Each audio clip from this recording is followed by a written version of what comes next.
Hello, snakes. My name is Dante, and today is Podcast Tuesday once again. Sorry, this is still a recorded podcast, just like last week, but don't worry. Next week it will be live for real this time. So yeah, just stay tuned to it. So, anyways, this time it's a different podcast. We're not talking about actual we're gonna talk about flavor. We in those podcasts we sometimes talk about lore, we sometimes talk about cards and their potential and how good they are, but this time we're talking about flavors. So basically this is creature types. So creature types. My 10 favorite creature types in the lore, in the game. Like flavor wise. Basically, that's basically the top 10 creature types for this podcast. We still got a combo and a non-bo, of course. And the combo is it is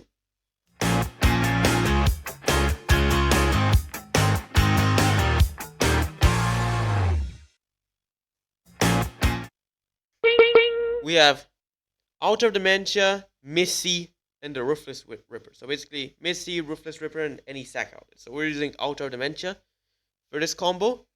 You basically get infinite sacrifice triggers, infinite life loss.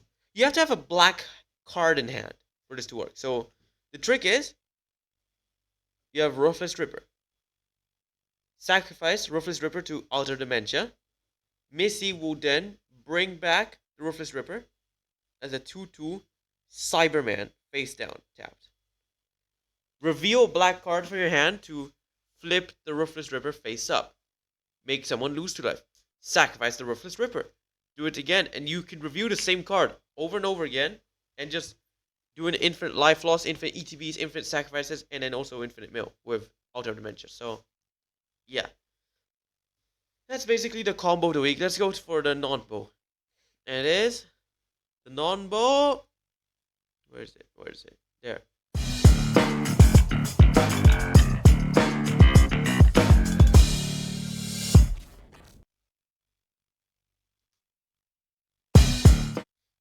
So once I actually was playing MTGO, and I found someone who was using Pipping Needle in an Indomitable Creativity deck. For real, I'm not joking. Bro had a Pipping Needle in the Indomitable Creativity deck. So, you know what happened? Bro actually pulled a Pipping Needle with the creativity. Instead of getting all the bombs, I don't know what they would have, maybe the Tratsa or one of those Gear Hulks or something. Bro just pulled a Pipping Needle. So, yeah, don't do that. Alright, same thing that happened to that guy will happen to you. So, yeah, it's basically our non-bow. Beware of that. Let's go to our number 10. We have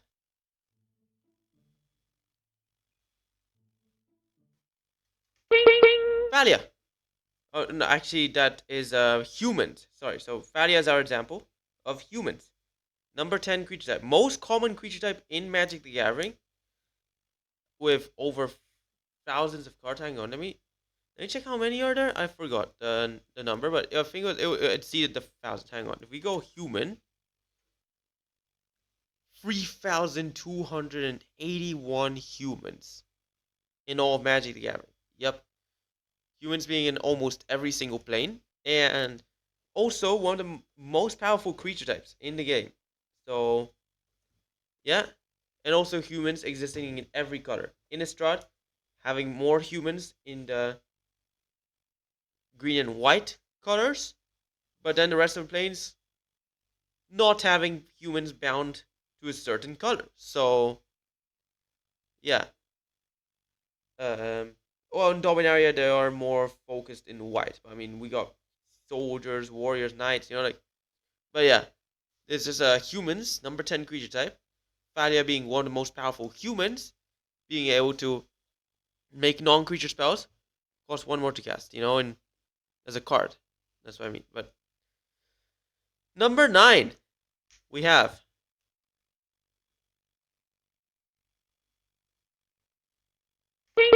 Elves.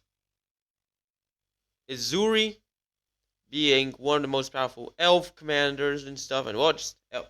So elves are more seen in green. How humans are found more in white, but actually exist in every color. Elves are found more in the green colors, although we have some blue elves. Like it's literally a blue elf as well. Black elves, and then some other sets we have like some white elves. If we go to like um to the uh if we go to the elf creature type, hang on, elf, there are like 68 cards of like most of them being 62% being green, with actually a few red cards, a few blues as well. Like actually they exist in every color, yeah, but like they're more prevalent in green. Actually, there's more white elves than blue elves. I'm actually surprised, but yeah, they're more prevalent in green. That's basically, and there are just so many. Yeah, there's lots of elves. So that's basically our number 9 creature type for this podcast. So yeah, they're just basically they are also everywhere, just like humans. But I mean, no, not everywhere. Oh, in lots of planes. Like there's some planes without elves, but humans are like in either every plane or almost every plane. Let's just go to our number 8. Yeah,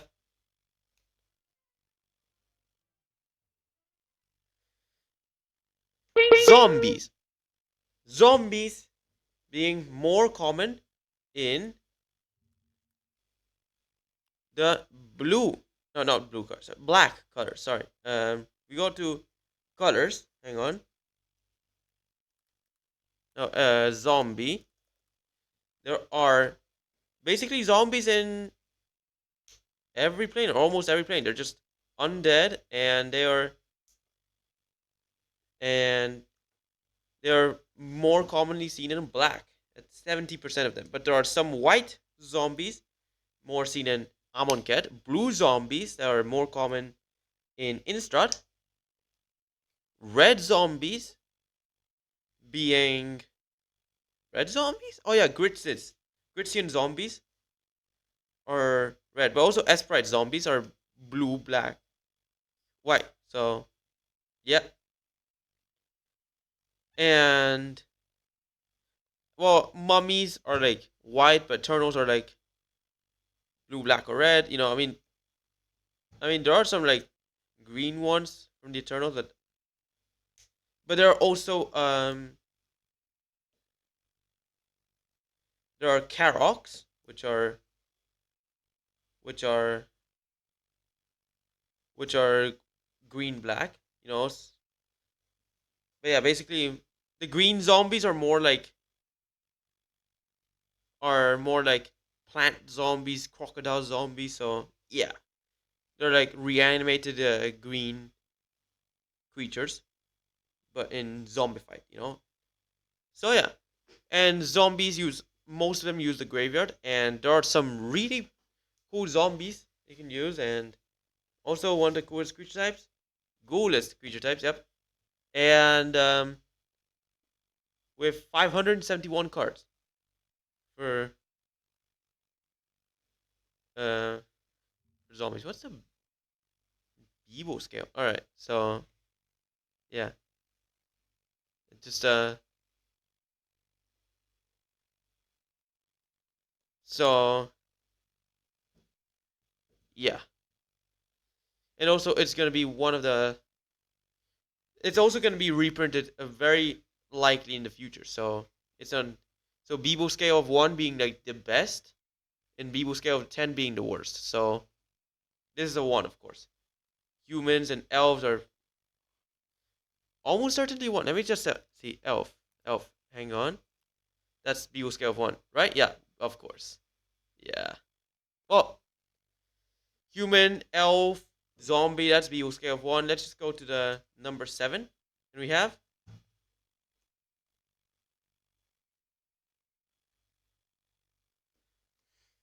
The mirror. Mirrors being from Mirrodin. So if we go to mirror, they are like, well, a beeble scale of 5, well, 8 of new fire tail. What? I'm confused, but it's a beeble scale of 5, so it is like in the middle. We're not sure if we're gonna get more mirrors or not, but there are only 42 cards. Like only a few white and blue ones, most of them being like colorless by via being artifacts and stuff. So yeah, they're like they were actually created by Memnarch, in fact. So yeah, yeah. Memnarch, the same commander that just steals all the artifacts, is the one behind the mirror. So and they just and they're just like servos and stuff, and they're actually really interesting. I like the mirrors. They're like I like ants and stuff, and yeah. Wait, a golem? Wait, it was just a wizard. Hang on. Wait. What? Yeah, just a wizard. I'm actually surprised. But yeah, mirrors were created by Memnarch. The example here is probably the best mirror in Magic the Gathering. We have the mirror Bowsphere, allowing you to create mirrors and just and make itself stronger by tapping your mirrors. So it's basically a mirror tribal card, and yeah, it's just good. I just like mirrors and how interesting they are, how they can like interact with others and stuff, and make some cool synergies. So yeah, let's go to what is this? Yeah, number 6. Yeah, number 6. 6, and it is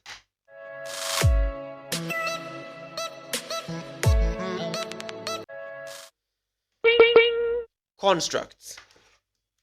Constructs may not seem as a much interesting creature type, so we go to construct.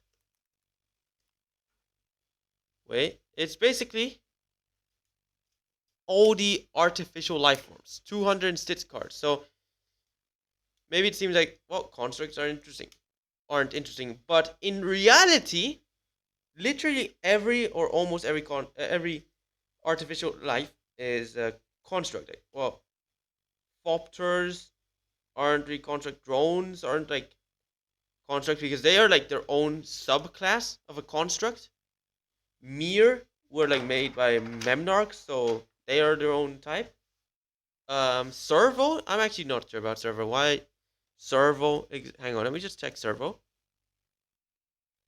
Oh yeah, this is just Kaladesh. That's like they're like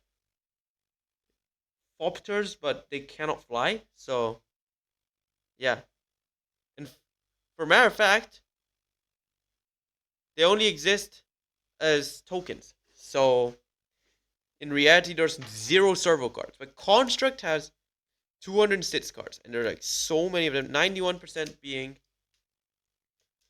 artifacts. Some of them being like multicolored and like black and red, and then like you just have them in like a few of them in a few different colors. But literally everything, or like thinking that golems are like are create uh are created through magic, but like constructs are kind of like robots in a sense, except well, robots were are just yeah. Wait, Infinity and Warhammer 40k released on the same 40k Commander decks released on the same day. I did not know that, but well, there's like 29 cards. But there's like the Warhammer robots, the Infinity robots, and you know and the Transformers. But Um, but yeah, there's like there's no like actual um, no like actual uh, not like an actual robot or anything. So yeah, so yeah, there's like also um, hmm, also robot chicken is one of the rarest cards because there's only like 6 copies made for the writers on robot chicken, and then there's like and yeah, so yeah, but constructs are like the real like canon robots of Magic the Gathering. So that's why constructs are actually really cool, underrated creature type, and well, you just see in so many cards. Like we have like you see the walking ballista, hangerback, walker. Um, there's like the mem knights as well. They're also constructs, and Lord, they're like miniature versions of Memnar. We have like Phyrexian Devourers and stuff, and Slag Fiends. They're like those are like the good ones, but there's also but in legendary ones we have like Cody, the Peregrine Dynamo, Tratsos, and the Mech Titan. Also we got like, but in terms of like cards, notable construct cards, well, Voltaic Construct, Phyrexian Devourer, the Mem Knights, and Slag Fiend, and also we got I don't know why it's not on there, but Walking Ballista. So yeah, Walking Ballista probably the best construct in the game, which I'm using to represent the construct creature type as a whole. That's why I like them. Let's just go to number 5.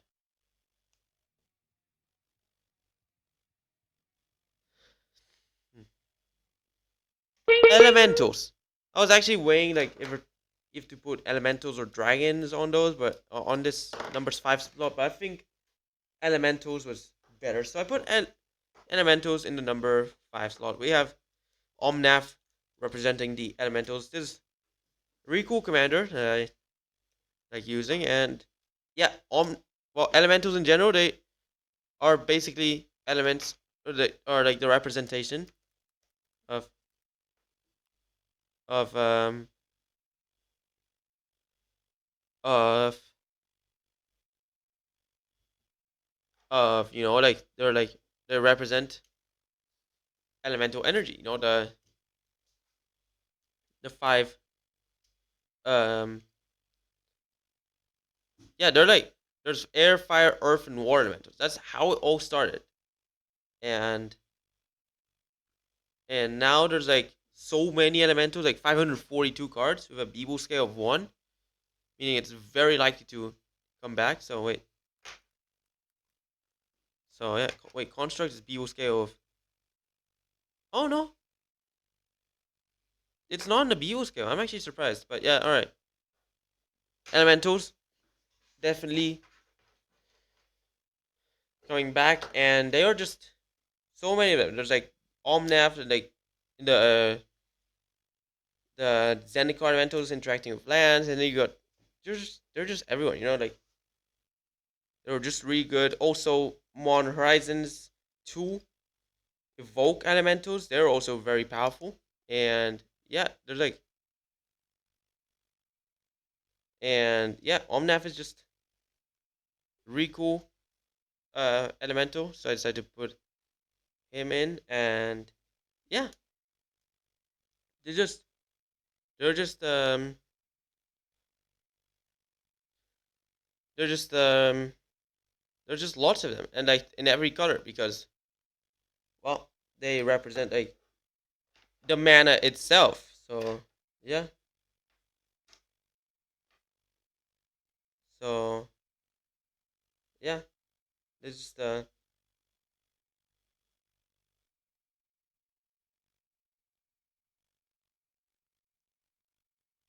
They're just interesting, and yeah, they're just good cards. Elementals are just really cool, and um and yeah, this is like number 5 creature type. Honestly, better than dragons, to be honest. Let's go to number 4. It is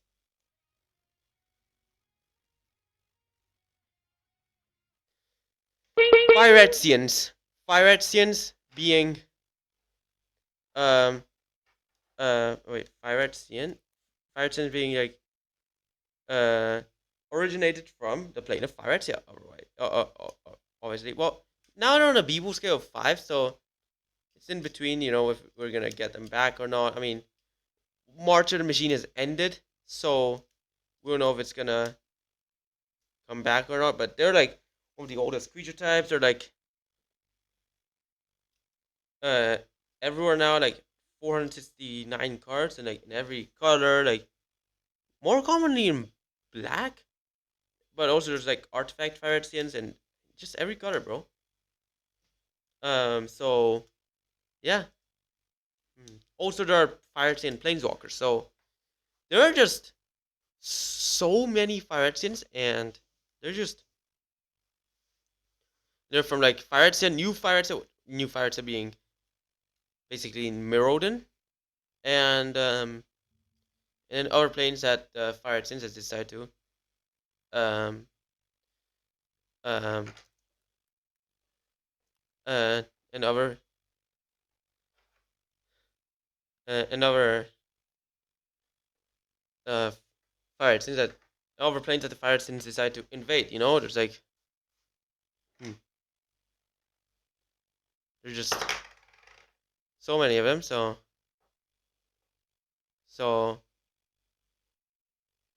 yeah. And also, there's a similar, plane, similar to like the Bevo scale. There's like a Rabaya scale. So yeah. So chances are we're not gonna revisit Pirates again in this lore. So, so yeah. So so yeah. That's basically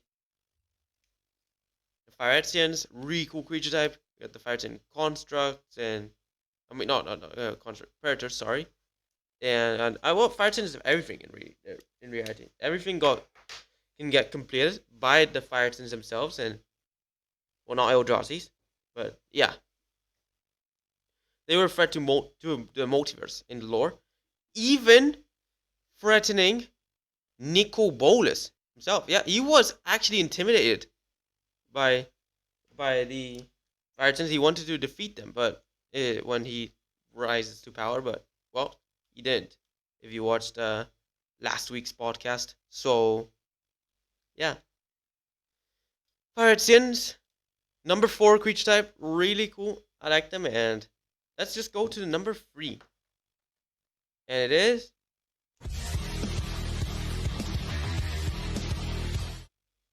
God. Yup, God. They are like um they're like so many like it's on a Beeble scale of 5, so it's not like we're not gonna really see them much, but there's like gods in every color, and they just exist in like well everything. This is basic. They're basically like the mythology of Magic the Gathering. How they portray the Greek pantheon in Magic the Gathering as part of pharaohs. Greek pantheon also being the Roman pantheon, depends on how you interpret it, because well yeah. And but also with the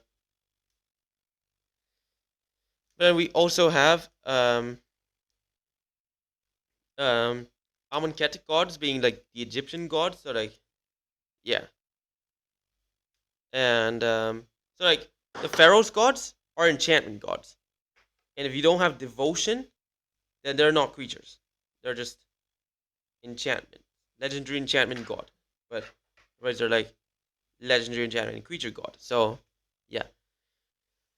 But then we have Amon Kit block with the original five. You know, the uncorrupted gods are require like they're not enchantments, but they oh yeah, pharaohs and Amonkhet gods are indestructible. But I mean, Amonkhet gods, they're always creatures. But if you don't have the requirements for them, they cannot attack or block. But they're still creatures. Pharaohs Pharaoh's gods require devotion, and they're not creatures if you don't have them. Our devastation gods don't require any devotions or conditions.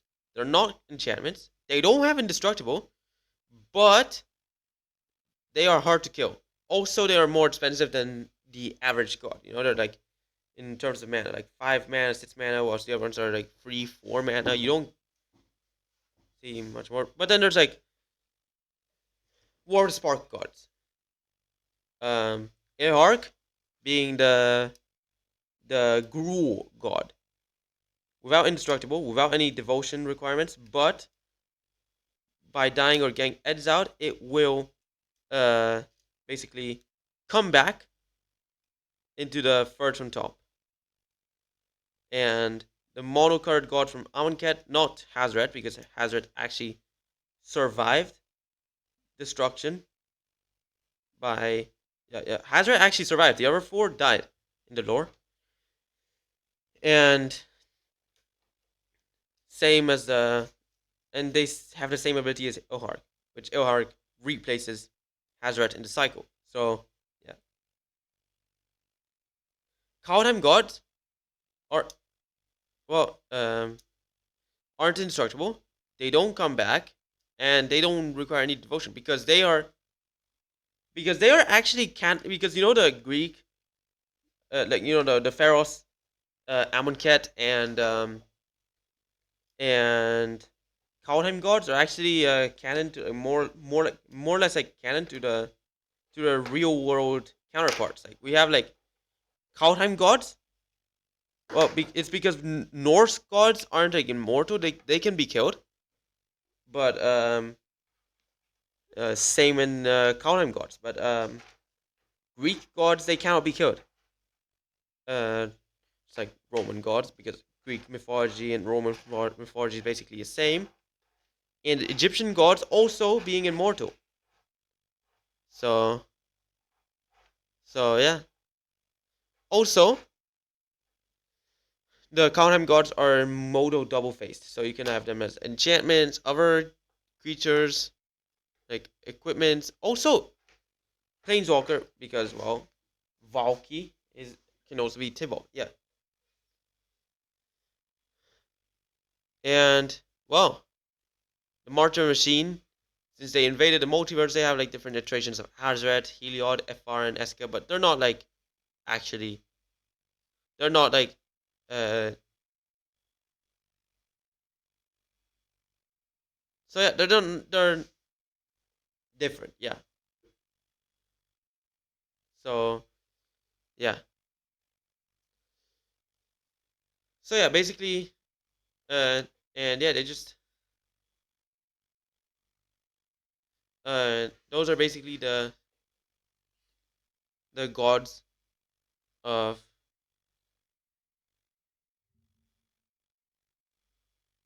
um those are basically the gods of Magic the Gathering. So oh, also Lefro ends up being a god later in the lore. So yeah, and then there's like so, but yeah, there's no like, and also there's like some there's also other gods which were introduced by like in collaborations like you know the Dungeons and Dragons gods are also on there and and yeah so yeah that's basically the oh also there's Tom Bombadil from Lord of the Rings as well. So, but yeah, there's no like, there's no like regards. Not even like not even Warhammer collaboration introduced gods, but still, God, one of the best creature types in Magic the Gathering. Really cool, really a good part of the lore. So let's go to the number 2. It is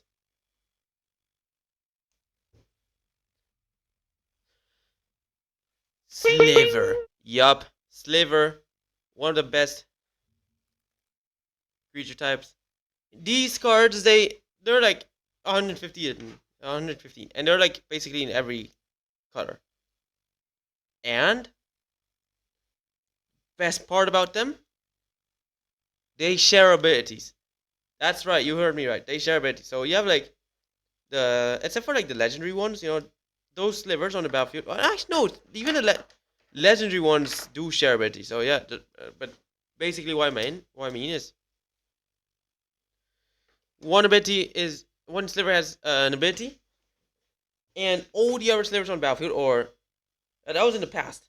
The new slivers only one side, so they only affect your slivers. But the old ones affect the old slivers. So yeah, um, there's like there's like the Sliver Queen, being one of the few slivers to not actually share abilities. The original Sliver Queen creating slivers, and yeah, yeah. There's enough. Yeah, nothing else. Like uh, but then there's also Sliver Overlord. Also another one that doesn't share abilities. Like just all it does is steal slivers and tutor for slivers. So yeah, he's just so yeah, it's just the basically the ultimate sliver, but it's a mutant as well, born from the Riptide project in Altaria, with Raph having the Sliver Queen, but there's also Sliver Legion from Dominaria, which is the one we're using here. Probably the best sliver. If it's not the best sliver, it's the first sliver. And basically being a coat of arms for slivers. Chandelar having the sliver Hive Lord, which gives your slivers indestructible. First sliver is not known where it is from, but chances are it is from uh from where is it called? Oh yeah, um Alara via Cascade, but it's not entirely sure because Zuludok is an Eldrazi. They use this Cascade, and well, doesn't have any lore. Literally, all it is just well an Eldrazi born from the Blind Eternities, like the other three Titans, and well yeah, and can use Cascade, but there's no lore.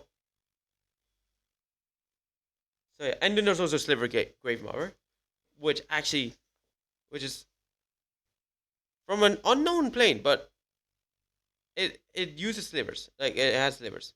Also slivers being on a beeble scale of 5. So yeah, we're not gonna see them anytime soon, unfortunately. But yeah, definitely second best creature type. We we're gonna go to the best creature type. Without a doubt, it is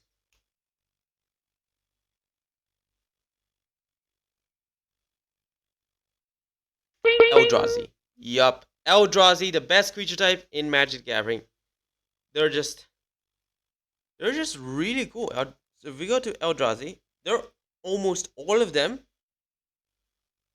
colorless, with a few black, red, green Eldrazi's. But you might go like, hey, aren't there blue and white ones as well? That doesn't count. They have Devoid, so they're actually colorless. Evil scale of 6, so unlikely to come back actually. So that's a bad thing. But well, in fact, we should be grateful that at least we got a new Eldrazi in we got a new Eldrazi in in Commander Masters, Zulodok. And I'm pretty sure that's the only. I think that's the only Eldrazi like that's in the new set. Because wait, what? Hang on. Wait. Yo, Zulodok has lore now. Great. Descendant of Ulamog. Okay, that's interesting. So, yeah. But yeah. Zulodok has lore. Let's go. All right, so it's just it started like as a reflection of the power of Ulamog, but well, millennia after the free Eldrazi Titans got sealed into Zendikar, but yeah, Zulodok is actually a but yeah, Zulodok was actually the one that would help free the free Eldrazi Titans. So yeah, that's just really cool. So that's why it's like part of Ulamog's ascendancy. So just so yeah, would understand the and yeah, the ones who believed in Ulamog would well Ula, because there's like CODZ, Ula, and like Emeria were like the false gods of Zendikar. And thanks to Zulodok and Ulamog and stuff, that's why we have vampires in Zendikar. Yep. Pretty cool. So that's basically really interesting creature type. Born from the Blind Eternities. They don't have like a home plane or anything, so they just invade planes and they just spread power and their intelligence and stuff. So yeah, really interesting um creature type. And yeah, that's so those are the best creature types in Magic the Gathering, in my opinion. Maybe you have a different top 10. Comment it below if you want. But yeah, anyways, congratulations. You've reached the end of the podcast. So why don't you like and subscribe and follow follow my Twitch channel, Viantoy Chef, and stay tuned to the video streams and podcasts. Next podcast will be live 4:30 GMT. Don't miss it out. Stay tuned to it. Watch my other videos too. Thanks for watching. Hope you enjoyed it. And bye.